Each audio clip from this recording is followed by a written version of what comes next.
কি ভাবছেন কিভাবে এত সুন্দর করে কালার করলাম?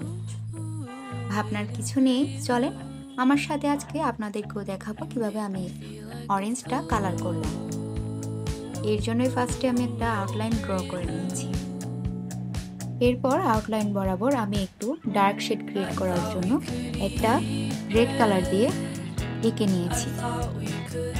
এরপর আমি ভার্মিলিয়ন কালার দিয়ে, যেটা একটু অরেঞ্জ কালারটা ডার্ক শেড হয়, সেটা নিয়ে একটু এঁকে নিলাম।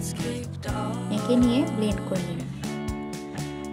এরপর আমার ব্লেন্ডিং কমপ্লিট হয়ে গেলে আমি অরেঞ্জ কালার নিয়ে পুনরায় ব্লেন্ড করতে শুরু করব। আর এইভাবে ব্লেন্ড করতে করতে প্রায় পুরো কমলাটাই আমি ব্লেন্ড করব। আর শেষে একটুখানি যেটা থাকবে সেটা আমি ইয়েলো কালার দিয়ে আবার ব্লেন্ড করা শুরু করব। সবগুলো কালার আমার ব্লেন্ডিং হতে হবে, মানে সবগুলো একটার সাথে যাতে মিক্স হয়ে যায় সেটার জন্য ভালো মতো করে ব্লেন্ড করে নেব। আর ইয়েলো কালার দিয়ে আমি আর যেটুকু বাকি আছে ওইটাও ফিল আপ করে নিব। আর হ্যাঁ, এক্ষেত্রে আমার খেয়াল রাখতে হবে আমার কালারগুলো যেন সব ব্লেন্ড হয়ে যায়। আর ইয়েলো কালার করার পর আমার ব্লেন্ডিংয়ের ফিনিশিংটা একটু কম সুন্দর হওয়ায় আমি পুনরায় অরেঞ্জ কালার নিয়ে আরেকটু ভালো করে ব্লেন্ড করে নিলাম।